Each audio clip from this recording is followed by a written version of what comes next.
Hey everyone, I'm Matt, And I'm Leslie. and this is Glam That Plugin,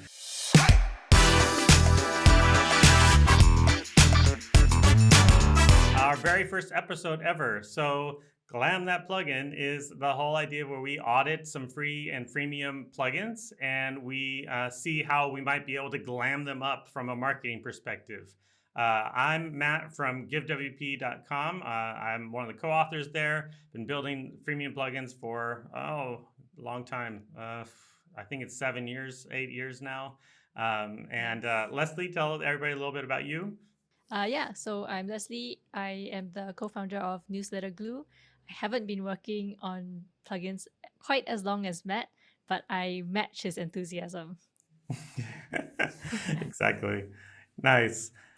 So we're excited to get this kicked off. And this week we are auditing a fun plugin called WP Stream. Leslie, can you tell us all about WP Stream?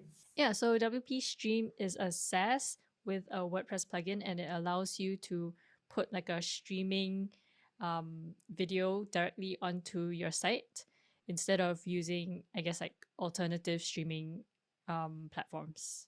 Yeah, I was really surprised by the whole product. I haven't actually used something like that before, but they actually have a lot of different use cases that I think are pretty cool. Um, so the process that we do for auditing these plugins is essentially we split up into four different categories. I this time we'll probably change it up every time, but like this time I audited the WordPress.org page, which we often call the README. And I audited kind of the monetization and pricing structure a little bit. And Leslie, what did you audit? And so I looked at their website, mainly their landing page, and also what it's like as a new user to activate the plugin. It's install it, activate it, and kind of do the first thing, which is start live streaming a video. Exactly. Between those four things, it kind of covers a lot of what makes a freemium plugin marketable. WordPress.org, of course, is the giant marketplace. The website, of course, is kind of your best first impression that you can give pre-sale folks. And the experience of actually using the plugin, installing it for the very first time is obviously the biggest impact that you can make on a new user.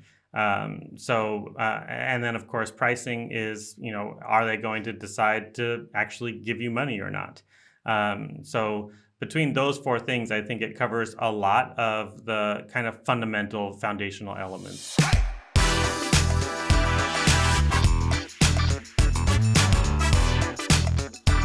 The first thing that I shared with the authors is the README, the WordPress.org page itself. I focused on a few important things, particularly how it gets found, and which is very similar to the way Google search works. In the sense that there are key phrases or tags that help the plugins get found a lot. And you get found on WordPress.org in two places.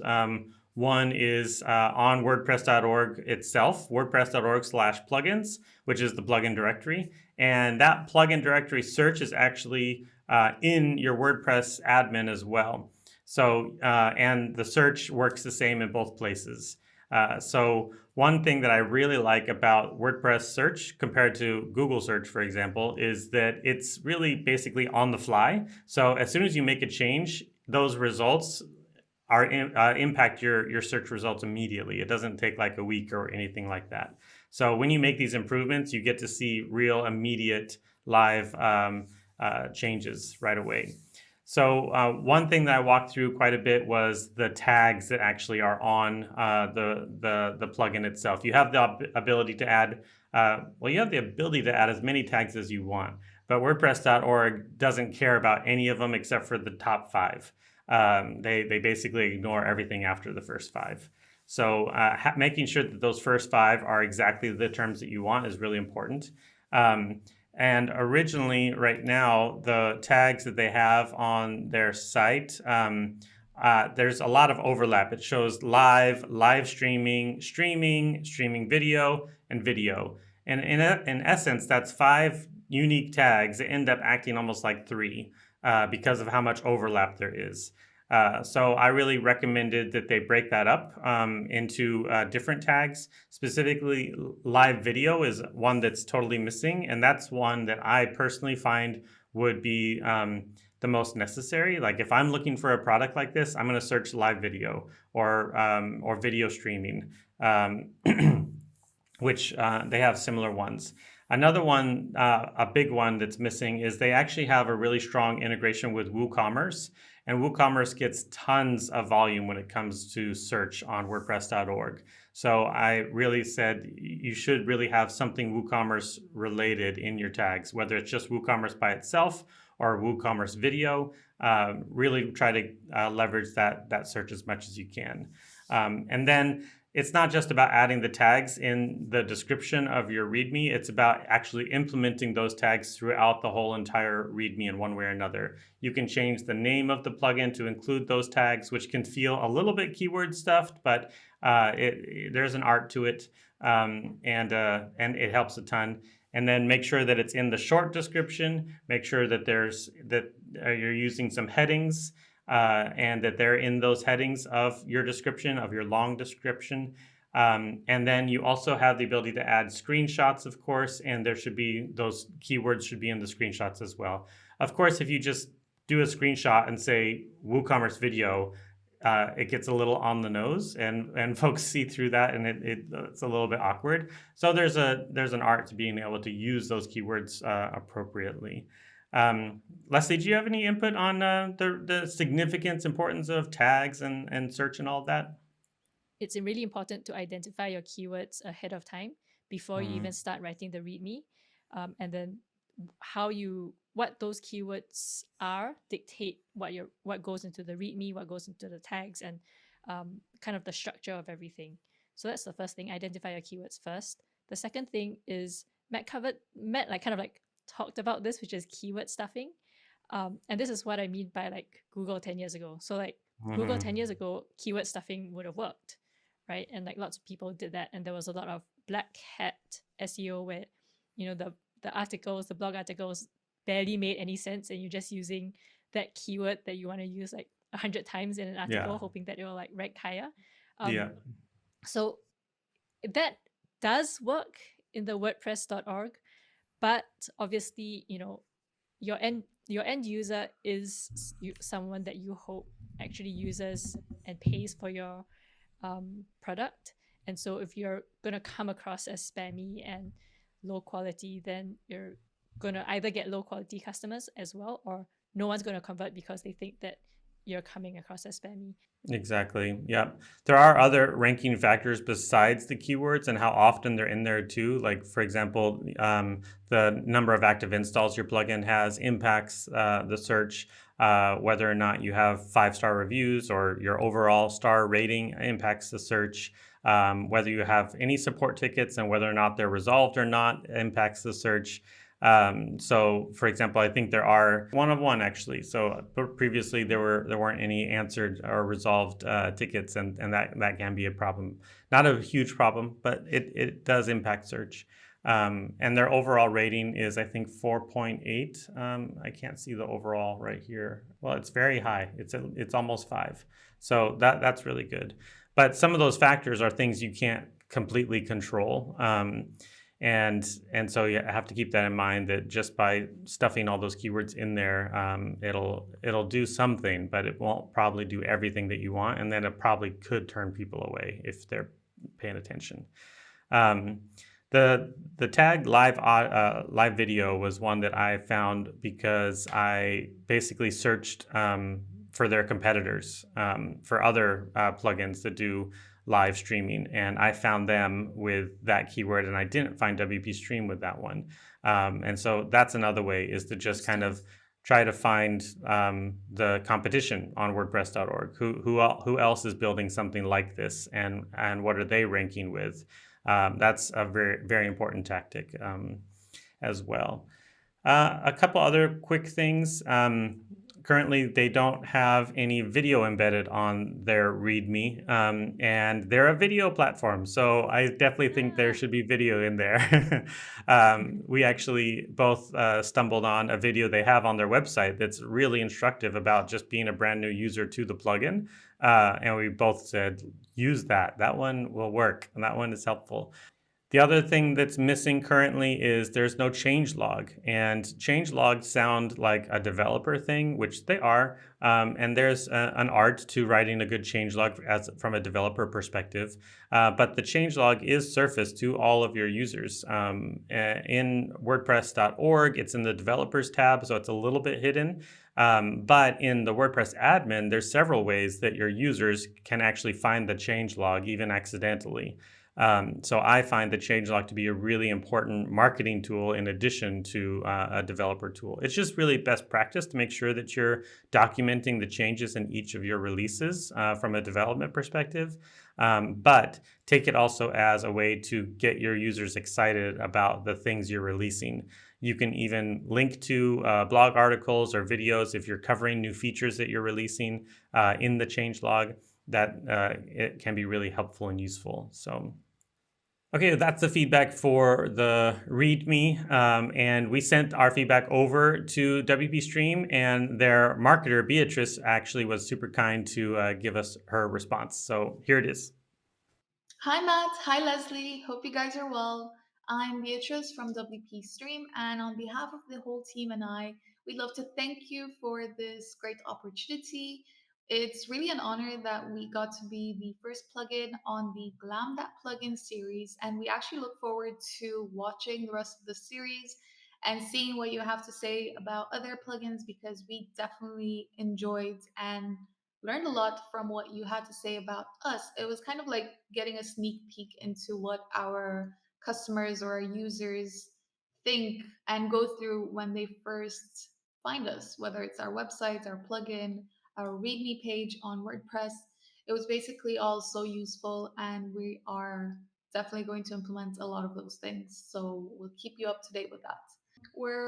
I'm going to be going through the README review that you had for us. And first of all, we're so happy that you mentioned our banner and our logo and the clean aesthetic because we've just recently revamped our whole website and our social media pages, the images, the design, things like that. So it was really nice to see firsthand what someone thinks when they first see it because it just tells us it works, it looks good.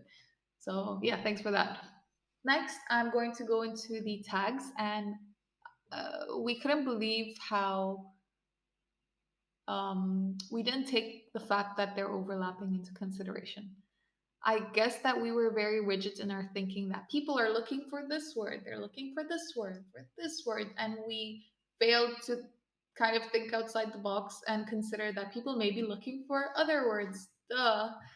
And yeah, it was really nice seeing you look for a keyword that you associated with our type of solution for video streaming, so live video.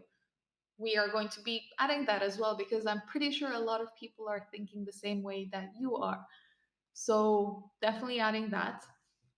As for adding a video to the description, we've actually gone back and forth with this, and I'm also going to be talking to Leslie about this because uh, we have a lot of video tutorials on our YouTube channel, and we've considered adding it to our README page on WordPress as well as to our website.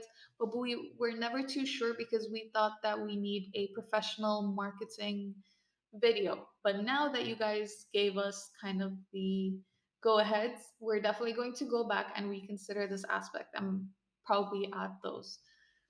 As for the screenshots with captions, we're definitely going to add that. And now that you say it, I do myself always consider these screenshots or like images before I install. Even if like a SaaS product doesn't have images, I'll install, but I'll definitely hesitate because I'll be like, but what should I do? Like, well, how does this look like? What should I be expecting? It's kind of like the fear of the unknown, which I think that's what you were trying to say, and it makes a lot of sense. thanks, Beatrice. Super helpful to hear your replies and know that the stuff that we're doing was helpful for you. Now we're going to talk about the website.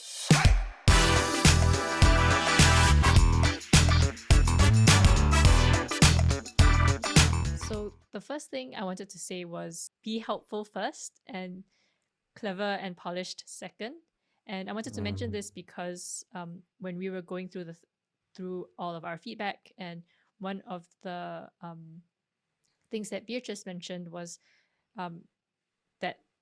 So remember that video that Matt talked about, and that he said that we both found really useful, and she said that they were not sure if they wanted to put it on their site because it wasn't that polished.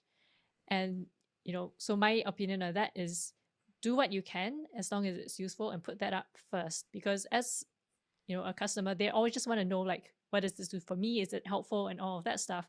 And if you can answer those questions, prioritize that, put that information there, and then later on, if you can see that the video is working and people are finding it really helpful, then you can spend the time, money, and effort to polish it up. Totally. And the And same goes that for the rest video, of the website too. yeah, and that video is not polished. It's not like it's decent. It's good. It's functional. It was helpful. Like as soon as I watched it, I was like, oh yes, this is what I needed right now.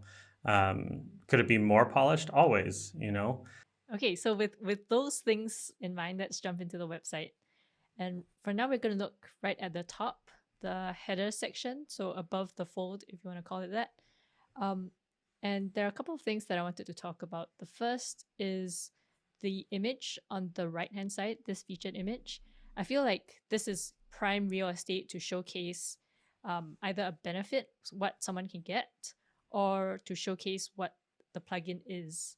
And so for me personally, I either put that video, the one that we just talked about, right up front over here, or maybe even a screenshot from that video of someone about to go live or something, or like a live feed section of someone's website, just to kind of give it that energy and really showcase what the plugin and the software can do.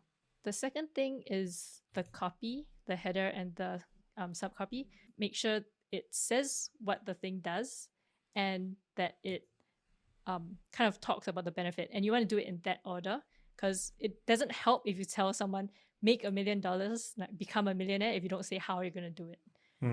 So in this case, I think it's fine. It says video streaming for WordPress, but I think it could go into a little bit more detail on what exactly it is. The next thing that I wanted to talk about were the two call to actions. So start free trial and download WordPress plugin. So I really like that you can download the WordPress plugin just by clicking on it. It immediately downloads the zip file of the plugin to your computer. And that's, I always like it when people just kind of skip the steps. But what I think would be really, really helpful is after you download, you click the button, it redirects to some kind of quick start guide to tell people what they're supposed to do with the zip file.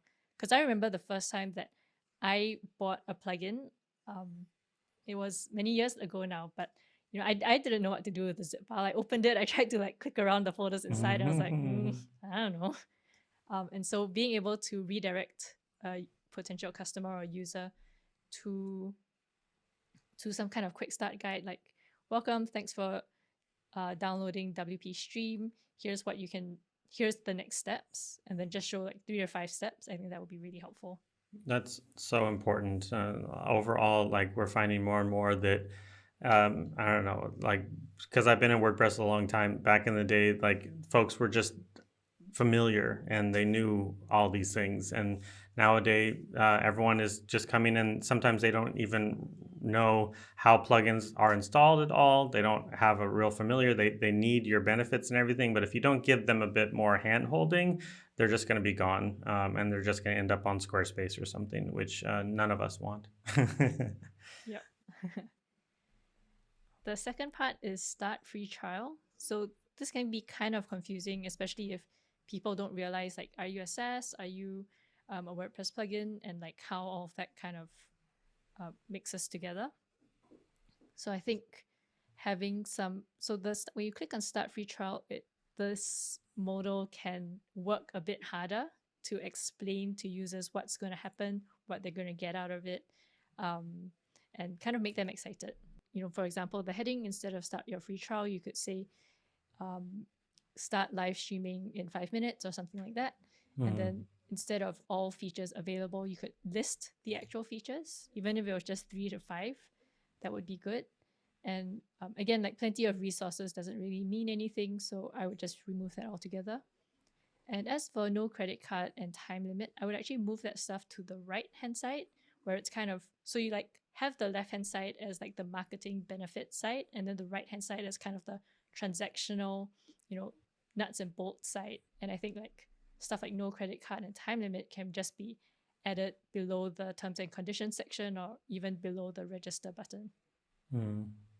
So the next section, I'm going to kind of combine it. We've got this like free to view, pay per view subscription section, and below that you've got the like prominent users' logos. So I'd actually just put the logos above, maybe even between the header and the next section, just kind of hint at it above the fold so that it encourages scrolling. And also this kind of logo thing is like really important, but people just kind of want to breeze through it. So just putting it up at the top, kind of get it over and done with, and then move on to the good stuff is kind of how I would mentally think about it. Totally. I mean, the TEDx uses this plugin. I mean, I'm so excited to know that. Like that's major social proof. So the next section, which is what I wanted to talk about, was the free to view, pay per view subscriptions. So this section actually needs a header telling us what this is and why we should care.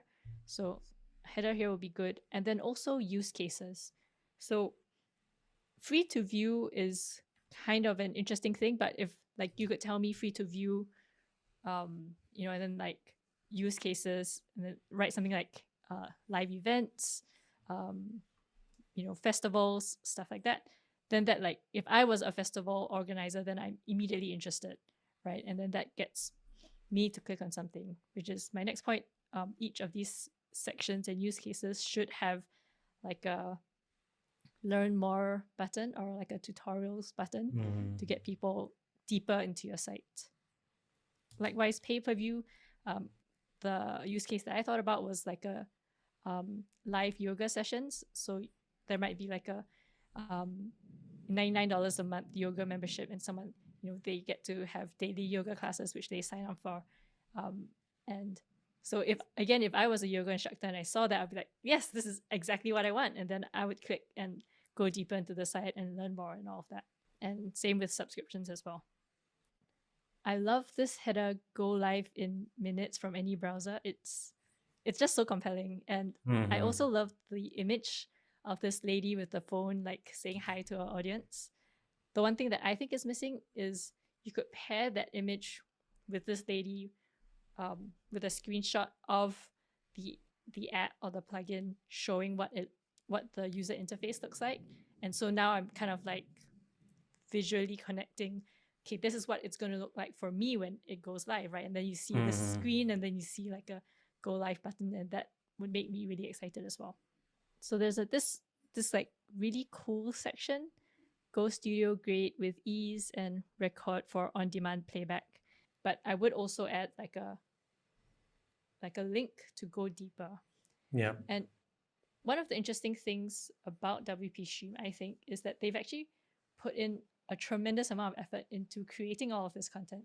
Because if you look at the top menu section, they've got like all of this content under features, tutorials, downloads, use cases, and it's just not being surfaced on the landing page itself at the right time. And so it'll be really cool because you don't actually have to spend all that time creating content that didn't exist before. All you need to do now is just add buttons and link to the content. I think there's like one theme in a lot of your feedback here is better use of links on the homepage. And I really agree with that a lot. I really feel like that one thing folks sometimes forget or don't realize is that the homepage isn't supposed to be all by itself the biggest converting tool. It's really the welcome mat, and it should help people to have an understanding of what's going on and try to get them to go deeper. And that's what those links on the page are going to do, is they're going to take them from the welcome mat and bring them inside the house to where they start to get a little bit more investment in your product. And that's where a lot more of the more compelling and buy now kind of call to actions are a lot more effective. And then the last two things that I wanted to mention was, as we scroll down to success stories are the best stories, again, a really great heading. I like that there's this whole bunch of success stories over here, but what I would do is kind of sprinkle them all around the landing page and the deeper pages as well, and just be kind of like really specific about the testimonials. So for example, right at the top, I spoke about having a yoga instructor use case, right? And then if you had a yoga instructor testimonial, that would be like, oh, like that's perfect. And so kind of being strategic about testimonial usage in that way. Also because sometimes it works, like saying something in your voice isn't as compelling as having the actual yoga instructor saying that exact same thing. And so having, for example, instead of saying a feature, just have a testimonial that says the feature, that mentions the feature, is like a much better way of not only using the testimonials, but also explaining things because it's in your customer's actual words. The other thing that I would mention about this success stories section, which I don't think should be removed, by the way, I think it's really great. I just think that you can also use it elsewhere. This testimonial section needs names of people and also their images, if you can find them. That just helps to make it more compelling. And I get if you can't find all 6 of these people's names and images, and they might not want to be mentioned. So even having just 1 or 2 here with just make them bigger, and having 1 or 2 testimonials with names and images would probably go a long way. And the final thing I want to talk about is a big call to action right at the bottom, above the footer. So right now, you've got your potential customer, they want a live stream, they're excited, they're looking to the homepage, they see all of this stuff that they're really excited about, and they get to the bottom and they want to click buy, right? And there isn't anything there that just like takes them over the edge. And so what I would do here is it doesn't have to be anything fancy. It's just one section right at the bottom. It's kind of a hero section, and just have your strongest headline, and then buy now or sign up now or start free trial. And I would just encourage you to create a template out of that and then put it on the bottom of all of your pages. Absolutely. If they get all the way down to the bottom of your homepage, it's time to do something. Any other feedback, Matt? No, like I really appreciate your detail in looking through this in such a detailed manner, and really like the recommendations you give are not just kind of general and broad. I tend to be very general and broad.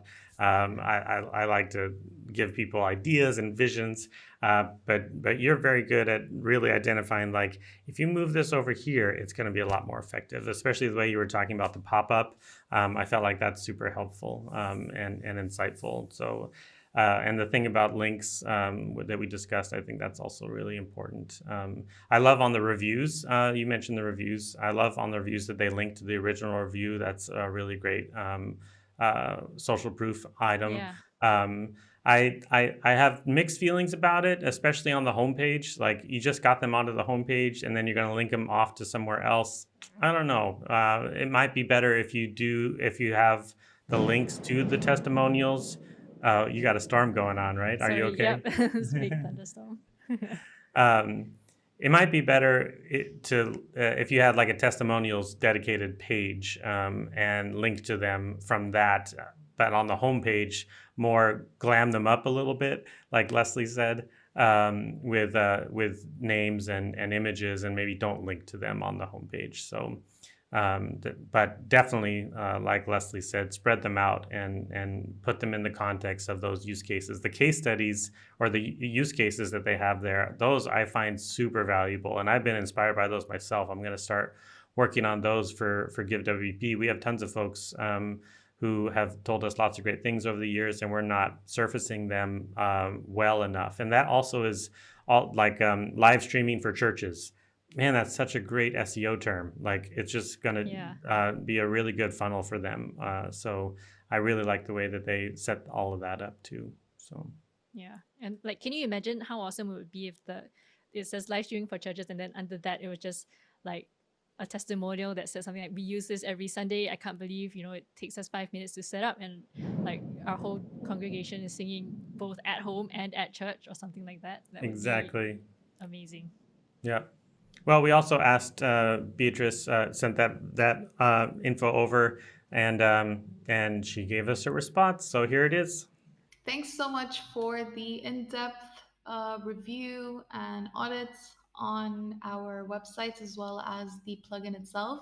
It was great to hear everything that you had to say. It was a roller coaster of emotion, honestly, because sometimes it was pretty scary, especially when you went through our actual plugin without any clear instructions, I guess. Yeah, that was a roller coaster of emotions. So, first off, let me react to what you had to say about our website. So, first off, with the download button, the fact that when you click on the download button, you said that it now just downloads, no instructions, not too clear what to do next. I agree. Now that you mention it, it makes sense that we need a landing page or a pop up with something with instructions on what to do next. The thing is, what we previously had was a link to our WordPress plugin page. So basically, users will come to our website, click on download plugin, and then be taken out of our website. So, like, exit the website, which wasn't too smart either. So we're definitely going to add like a landing page or a pop-up with instructions moving forward.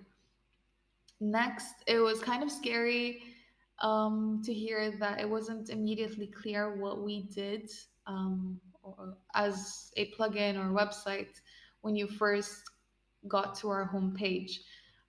We do have a lot of tutorials, blogs, and things like that, but a lot of people don't necessarily get to those parts. They get to our homepage, maybe they'll browse a bit, and what we want is that they go ahead and understand what we're all about. But if you said that it's not immediately clear, we are going to have to work on that, whether it be the copy or screenshots or adding a video, which brings me to my next point of the video that you found pretty useful and that um, you said that helped you through the process.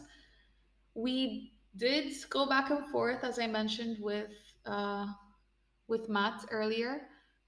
We weren't too sure whether we could add a regular tutorial like on our YouTube channel to our homepage or whether we need a professional marketing video. But now that both of you mentioned it, this may be our sign to go ahead and do it. I guess the authenticity aspect would be helpful because it's just kind of like speaking one to one, like, hey, this is how you can do it, as opposed to a marketing video that's trying to sell you something. That's kind of what my mindset is in this situation. Cool. Well, I'm so glad that Beatrice and the team found that feedback useful and helpful. And it is a bit scary when you see other people going through your site for the first time. So I get it. I feel the same.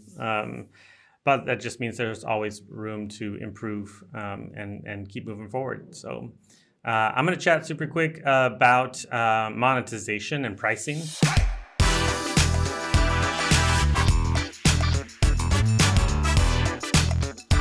The first thing that jumped out to me, every plugin is different, and there's different models. There's a free model, just 100% free. Then there's freemium, which is free, and then some sort of paid aspect, which is often like a pro version or an add-on extension model. And then there's what WP Stream is, which is basically a SaaS connector. So you can install the free plugin whenever you want. It's just not going to do anything for you until you sign up for the SaaS service itself.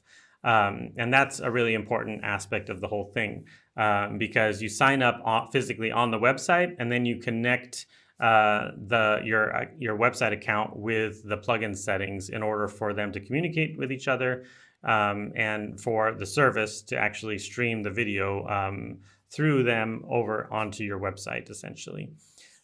So you're paying for a service. It is a monthly service, and not an annual subscription like a lot of pro plugins are or freemium plugins are. And so you're signing up for a monthly service like Netflix or other things like that. Um, and the way that SaaS monetization happens most often is based on resource usage. How much does it actually cost them to provide you this service? And they're going to put a multiple on that in order to charge you appropriately. Um, what I love about the way that they have done their pricing is that they really make that front and center in terms of why they're charging what they're charging. And they allow you to think through how you want to do your live streaming with this really slick calculator. Yeah, the calculator asks some really important questions, like how many times do you broadcast a month? That, of course, impacts data storage, how much video is actually being stored on their servers. How many people are watching definitely impacts their bandwidth that they're going to be providing you with, because there's a difference between 4 videos that get watched by 5 people or 2 videos that get watched by thousands of people. How long is your average broadcast? Again, is a big bandwidth question. How much of that are they watching? Like if you have a 2-hour stream, but folks are only watching 15 minutes, that also impacts the cost a lot. And if that's the case, maybe you need to think about how long your streams should be anyway. Do you want to record and archive your broadcasts, and for how long? So that's, again, their data storage issue. Like how long is this going to be sitting on our servers? And then what video quality would you like to broadcast, which also heavily impacts the bandwidth. And then the last question they have here is what kind of content are you broadcasting? And there's a checkbox list here: social, professional, spiritual, movies, sports, and gaming. And going through them, one thing I noticed was if you kind of keep all of their default settings here and you just change the video quality down really low to like HQ is 480p or SD is 360p. And there's actually no actual price difference between those two. And so that was a little bit striking to me. I thought, well, if you're doing 360p, maybe there's a really cheap plan, and I don't know exactly why people would want 360p. Beatrice actually clarified that for me. Some of our clients, they have just like a webcam or like a small camera, a surveillance camera propped up around their house, like outside their house, or like watching their horses in the stable or their chickens or their street view, things like that. So for those kind of things, there isn't much action most of the time, and you don't need high quality streaming. Yeah, so essentially, really low streaming purposes like security cameras, that makes tons of sense. I hadn't even thought about that at all.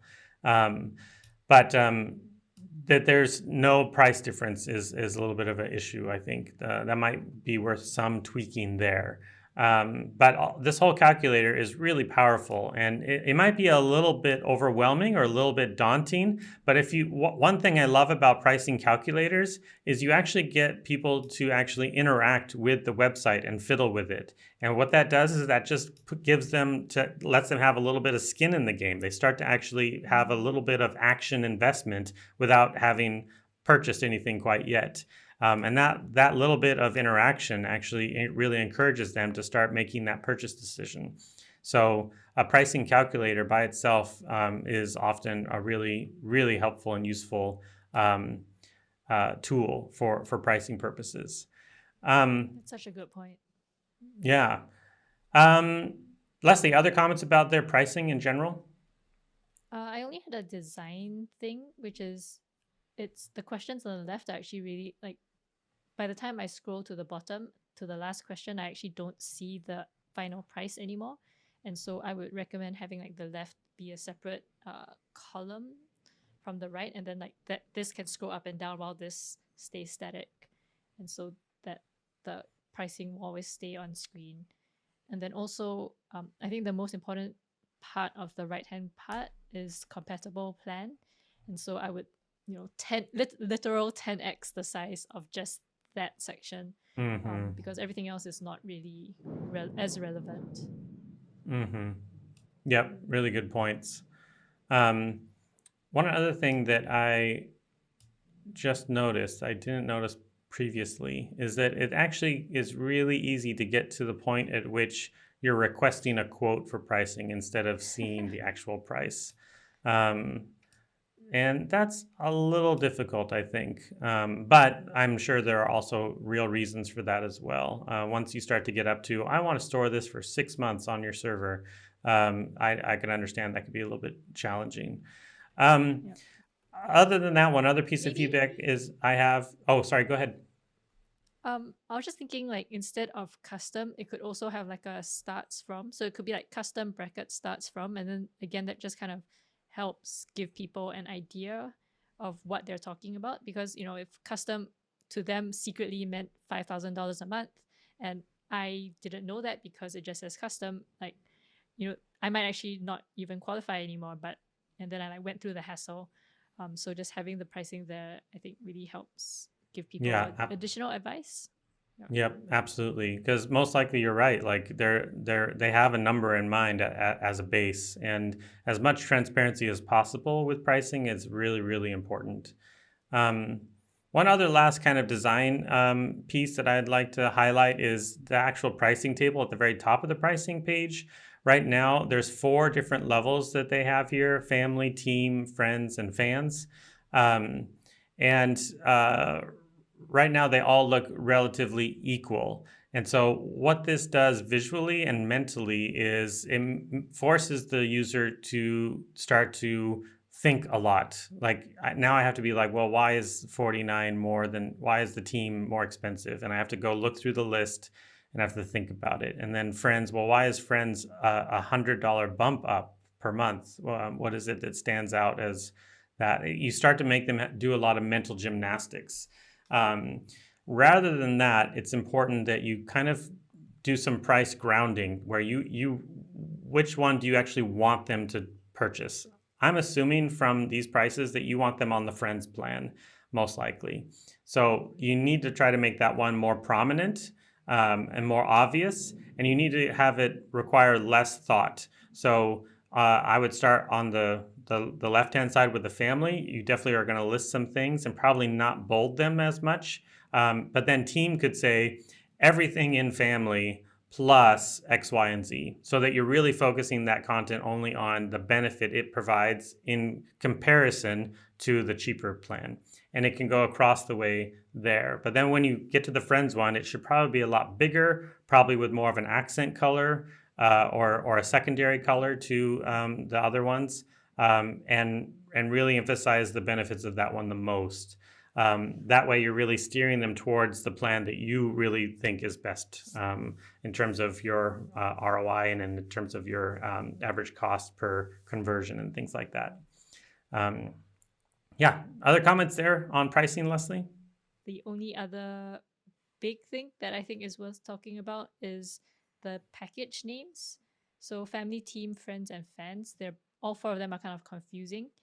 Um, like if I run a yoga studio, if I um, run a church, or if I'm an event organizer, I'm not in any of these things. Like, where do I go, right? Mm-hmm. So I would try to think of pricing that pricing names that more correctly track to what someone, like a potential customer, is thinking about.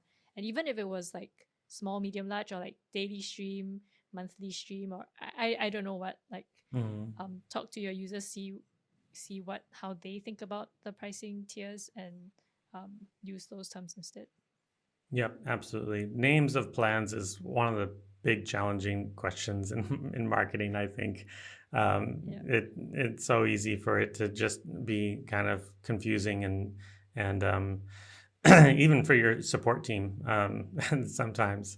But being able to at least have something that sticks in their mind and makes sense in terms of the benefit or the functionality of that plan, I think it would be super helpful. I totally agree with that. Yeah. No, there's no need to be clever about it. I think being direct and like hit them over the head with how obvious the plan name is. I think that's what you should aim for.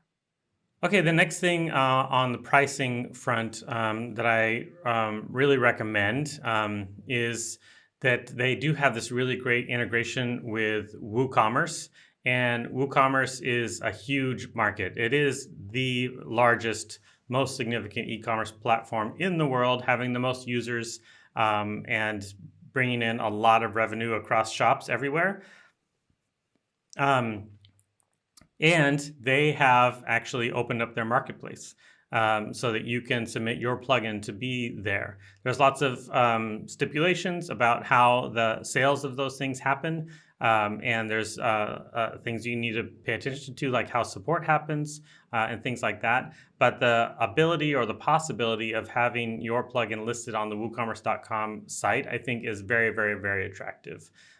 You always want to be thinking about funnels, essentially, in one way or another.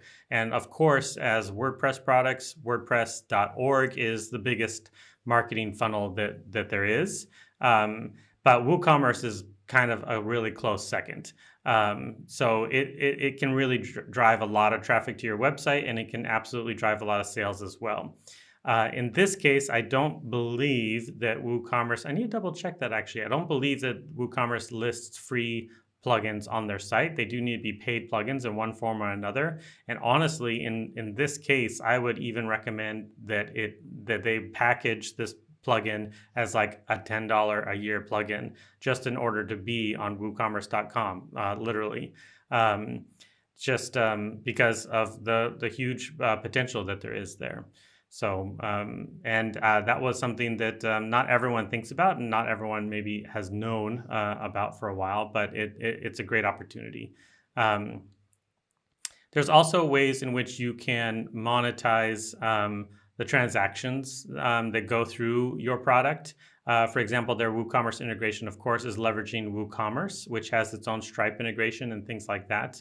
But I would recommend if they go that route, they would definitely want to have their own WP Stream Stripe integration in one form or another. And maybe that's what they actually develop to build and distribute on WooCommerce.com, just in order to be able to potentially monetize the transactions themselves that happen through their product, which is a big opportunity. Both Stripe and PayPal offer revenue sharing on transactions. It takes time and work and effort for sure, but in the long run, it's definitely worth it if you can make that happen.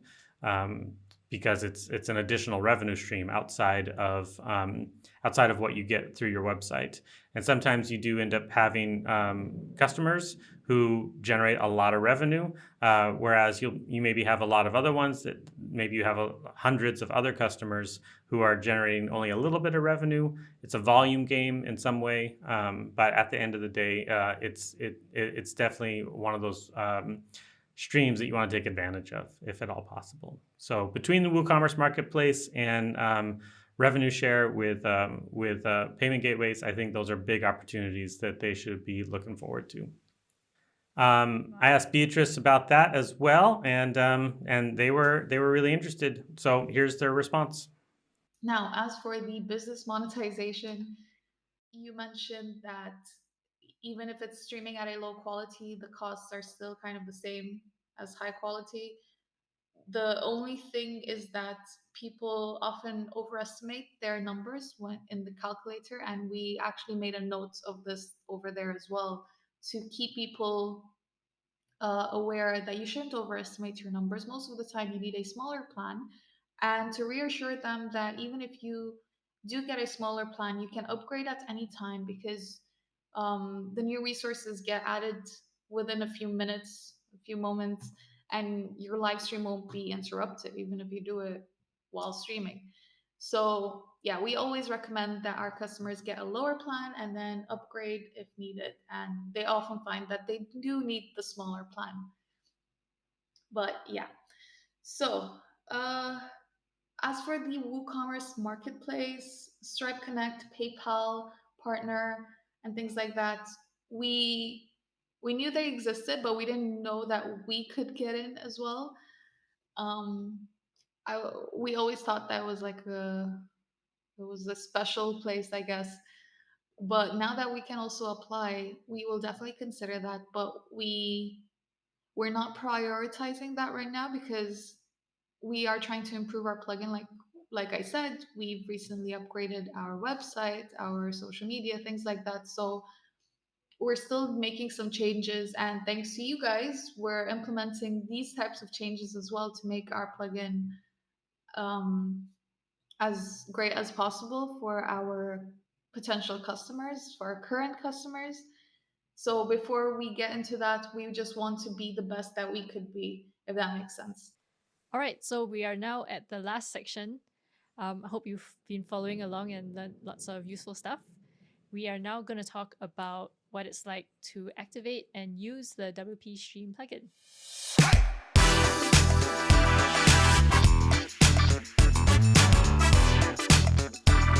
So from here, let's kind of assume that we've successfully downloaded or uploaded the plugin into our website. And one of the things that I found, I guess, kind of surprising is that when I activated it for the first time, I immediately saw an admin notification saying that WP Stream pay-per-view live streaming and VOD only works with WooCommerce, and then it tells me to activate WooCommerce in order to use the plugin. And that was really confusing because having played with the plugin a little bit, I realized I actually didn't need to use WooCommerce. WooCommerce was only necessary if I was planning on making um, my streams pay per view. And so I think that admin notice could be removed from the start and then maybe added into the settings area or into the pay per view area, Yeah, just to kind of make that flow a little bit better. for The sure. second thing, Especially since it's one of those red notices that it yeah, just kind of makes people nervous. yeah, like the moment you activate, the last thing that you want to see is a red notice, right?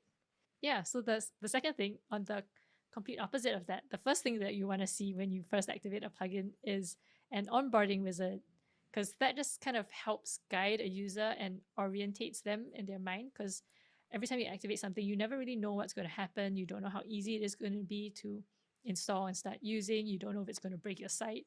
And so just having the onboarding wizard there to guide you through things not only eases someone's mind, but also gets them to success a lot quicker, which is what you want, because you don't want someone to install, be like, nah, I don't know what's going on, deactivate and uninstall, right? So you want Totally. them to install and then like get really excited for using the plugin and start using it.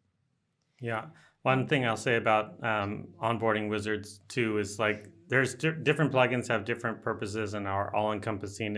If every single plugin did an onboarding wizard, it would be obnoxious. So we have to find a good balance between like I know for GiveWP, for example, you install it, you go straight into a full screen wizard, and sometimes for some people that's overkill. It when it's donations or WooCommerce, like this is like the function purpose of your whole website. Like we felt like an onboarding wizard makes sense, and our users tend to really like it. But in the case of WStream, that might also be the case. You might want to do a full screen like Glam, put them into a big thing.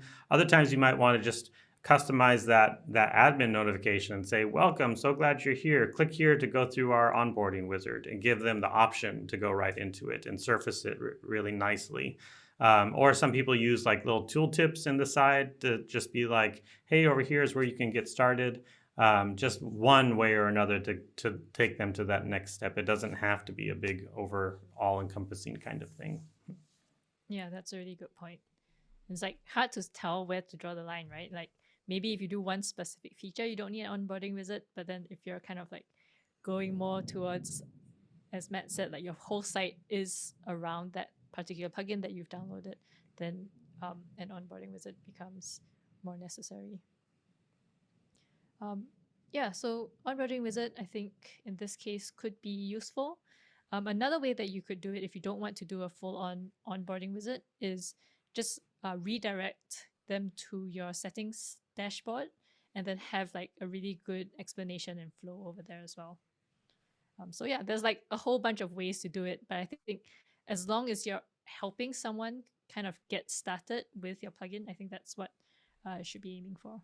One other interesting thing about onboarding that I wanted to talk about is what the goal of the onboarding visit, right? So in some cases you want like, so I'm talking about this specifically because with WP Stream it's kind of interesting, because maybe like the most obvious goal would be to start a live stream, but if you actually if you're activating this on a live site, and you are a yoga instructor, you don't really randomly want to start a live stream on your site like in 5 minutes time right after you've activated the plugin for the first time, right? Like that's just weird.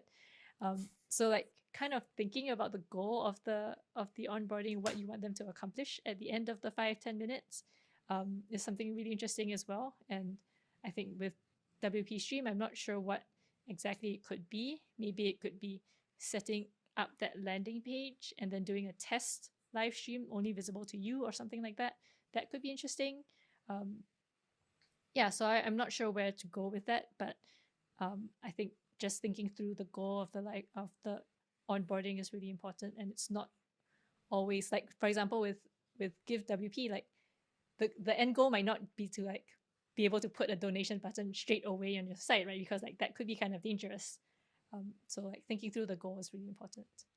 The next thing I want to talk about with the plugin was the moment I downloaded it, I saw that on the left-hand admin panel, three things popped up. So there was WP Stream, free to view live channels, and free to view VODs. And I felt that that was quite a lot for a single plugin. Typically, plugins only have one. I don't know what would you call that, Matt? One section. Yeah, one admin menu. One admin menu. And just kind of having three there. I think it's a lot, and you could probably kind of try to condense all of that. Yeah, I had the same impression. It's a little much. Yeah. Also, I think credentials could be put into the settings area and have all of that as one place. So there are a bunch of little things like that where you could kind of compress the plugin a bit, and that just helps also make the plugin feel more lightweight to the user, so that they don't feel so overwhelmed and feel like this is a whole big chunk of things that they've just uploaded onto their site. Okay, so there are two other things that I want to talk about.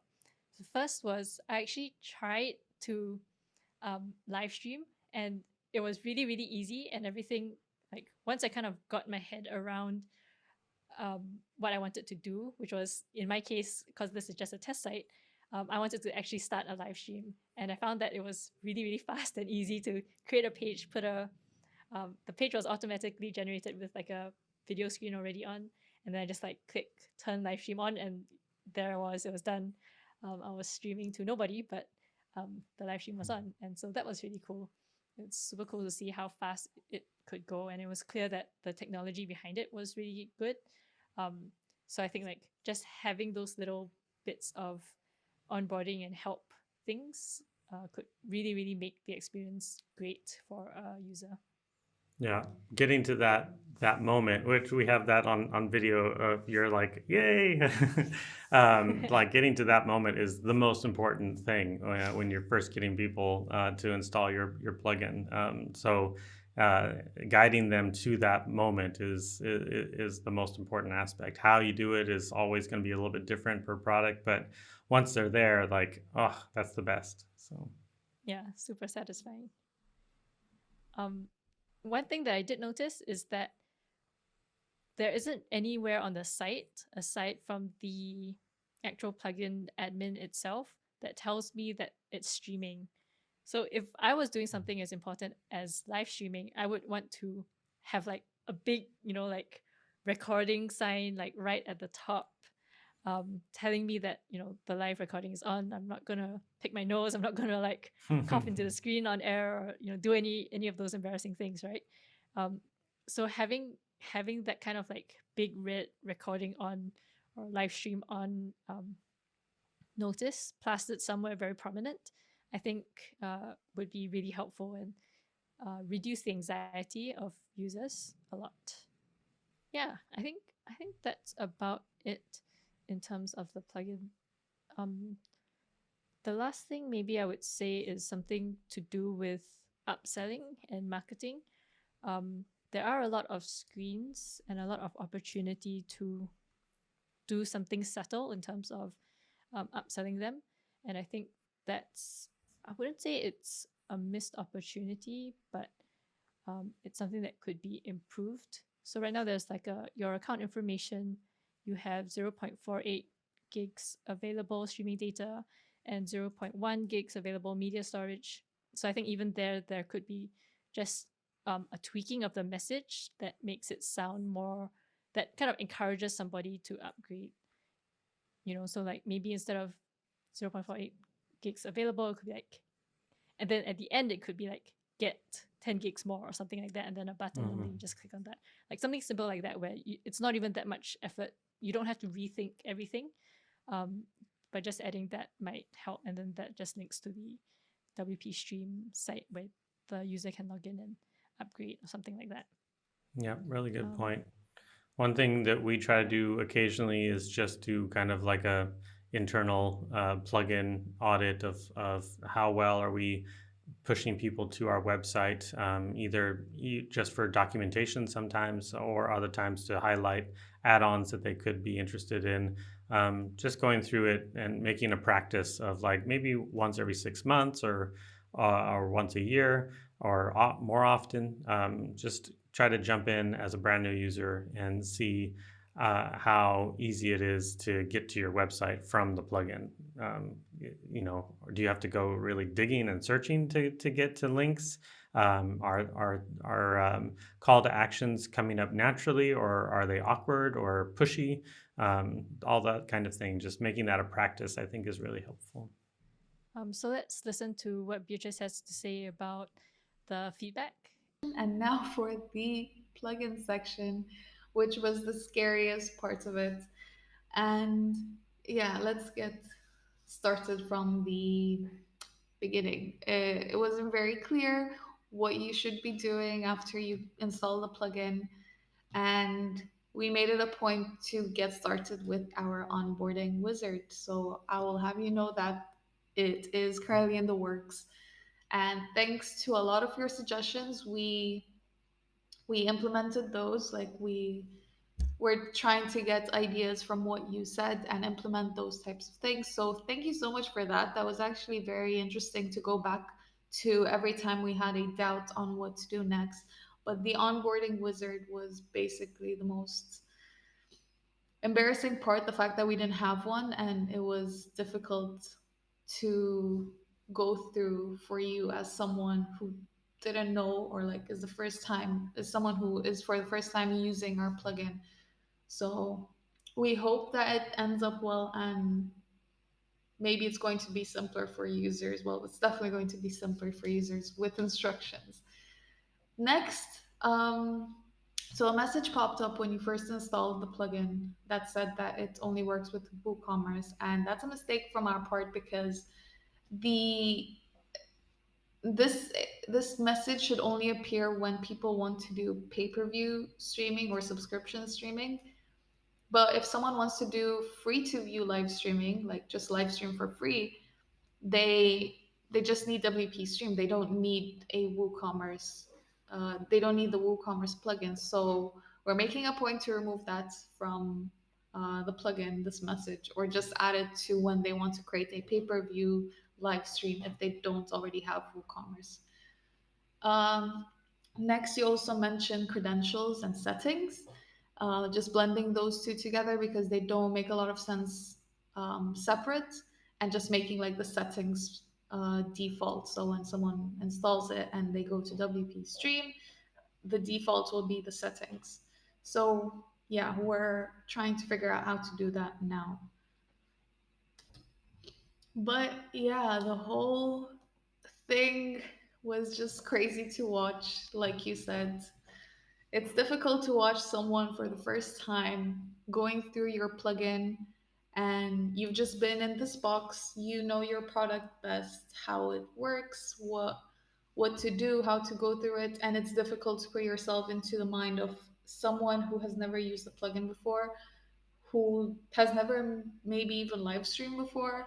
So it was really nice getting that point of view. It was really helpful. So thank you so much for to you, Leslie, for your very constructive feedback. We really appreciate it. And also to Matt, once again, um, we really appreciate both your time and your experience on this matter.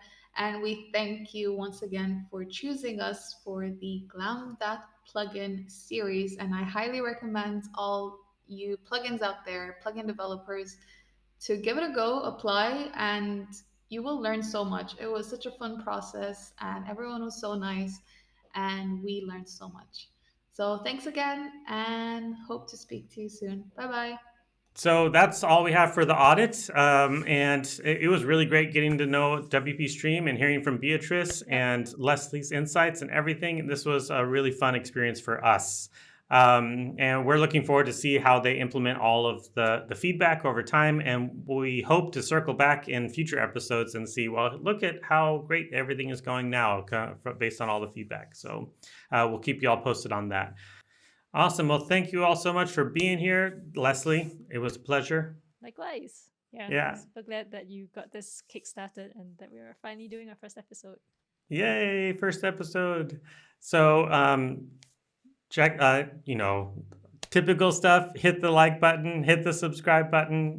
We'll be keeping you all posted on our next episode as soon as we're able to get around to it.